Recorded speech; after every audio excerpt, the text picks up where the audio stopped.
Adeline met Paul when she was in her last year at art college. She dreamed of becoming a well-known artist and often went with her class to the open air, where they painted nature and people. One day, Adeline decided to picture an upcoming sunrise over a river.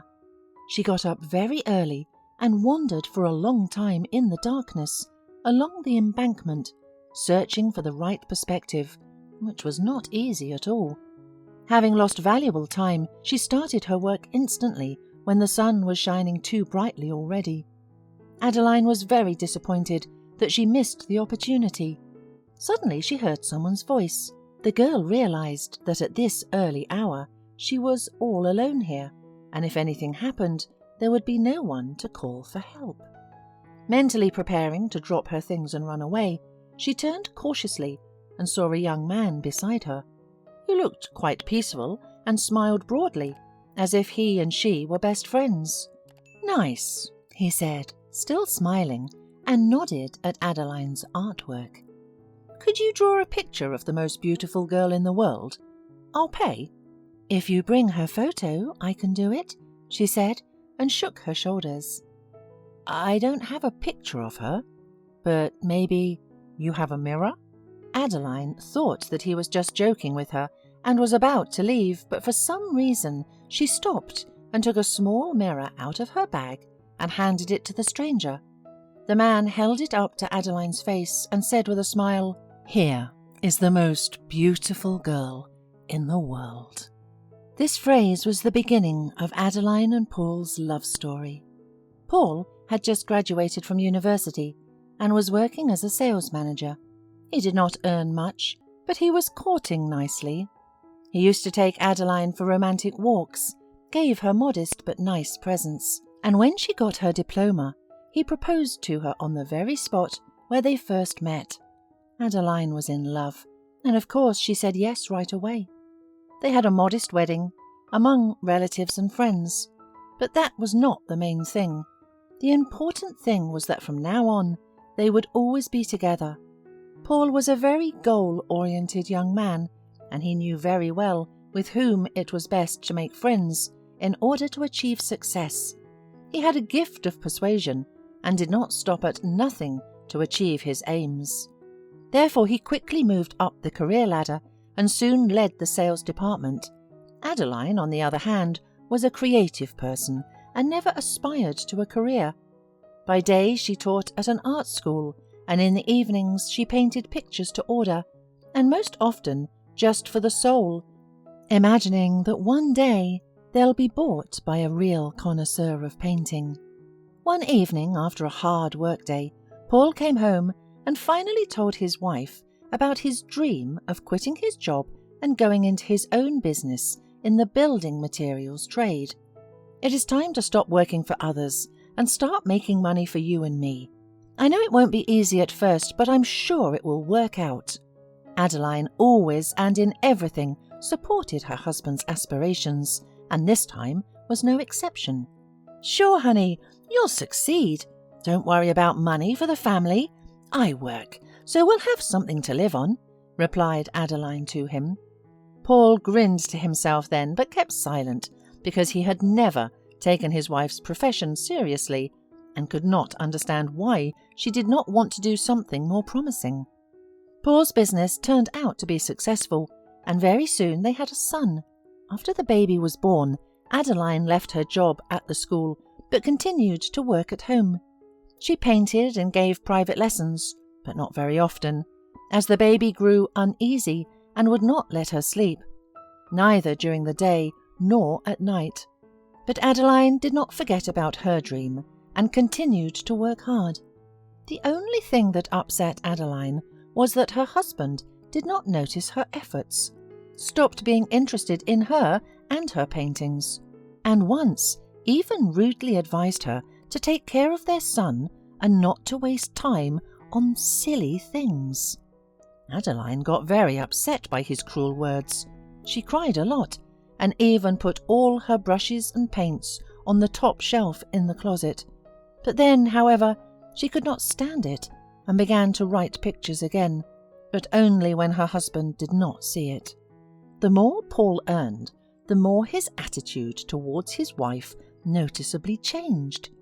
He did not hide his disdain, believing that Adeline was idling instead of doing the housework, although the house was in perfect order, and in the evening there was always a delicious dinner waiting for him on the table. He constantly found reasons to criticize, and once even said, "How can you sit at home all the time and not want to achieve anything? You and I don't even have anything to talk about anymore." Adeline felt hurt because she was ready to work on a par with Paul, but she had a little child in her arms and no one to help. She tried her best, increasing the number of students, actively seeking customers. She was so overloaded with work that she had no time for sleep and rest. She felt unwell and often felt dizzy, but her husband noticed nothing and spent more time at work than at home. Adeline understood that the business requires Paul's presence, but when her husband became absent even at night, citing urgent matters, and his clothes began to smell of other women's perfume, her soul filled with anxious doubts. On the eve of the date of their acquaintance, which has always meant even more to the spouses than their wedding day, Adeline prepared carefully. She decided that this holiday would help them regain their former feelings. When the woman told her husband that she had booked a table at their favourite restaurant, he took the news rather coolly. "Do you remember what day tomorrow is?" asked Adeline. "Of course." "Don't wait for me today, I'll be late," replied Paul coldly as he hurried to work. The next day Adeline left her child with the nanny and went to the restaurant, imagining how Paul will arrive with a huge bouquet of her favourite flowers, as he did all these years. Adeline had been sitting at the table waiting for her husband for over an hour, but he still wasn't there. Tired of waiting, she decided to order his favourite dish and called the waiter, but suddenly the door slammed, and though she was sitting with her back to the door, she immediately realised it was Paul.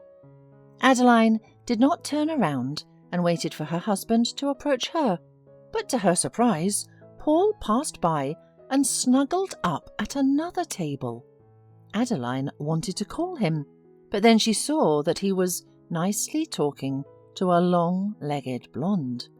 At first Adeline thought it was a business dinner and did not dare to disturb her husband, but when she saw that the blonde hugged her husband, she could no longer stand it and came over to their table. Paul looked at his wife in surprise and after a second pause, calmly said, "I think there's no need for explanations. You already understood everything. Please, let's not make a scene. You can pack your things and leave today. I do not care. I'm not interested in you anymore. I just want something better." Adeline ran out of the restaurant.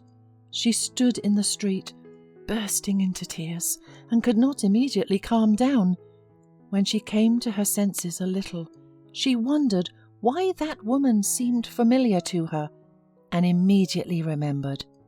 A rich man, Mr. Hill, had recently asked Adeline to paint her portrait.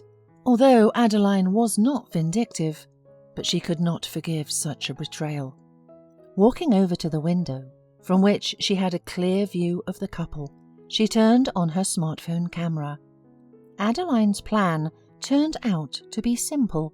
When Adeline handed Mr. Hill a portrait of his precious wife, she also showed him a video of her date with her lover. The man was furious, and when he found out that the man in the video was Adeline's husband, he offered to help her. He turned out to be a good man and helped her find a new apartment and move out from her unfaithful husband. Also, he ordered a series of paintings, and so Adeline had a job for a long time and could not worry about money. Paul did not go unpunished. His company went bankrupt quickly, and, of course, his mistress's husband had a hand in it. Paul was left out of business, and his mistress, not wanting to stay with a loser, abandoned him at once. Then Paul immediately repented to Adeline, wishing to return to the family. But she was not going to forgive such a betrayal, because someone who betrayed once would always remain a traitor. And Adeline, without remorse, erased him from her life. Paul's mistress did not escape punishment either. She tried to beg her husband's forgiveness, but Mr. Hill still filed for divorce.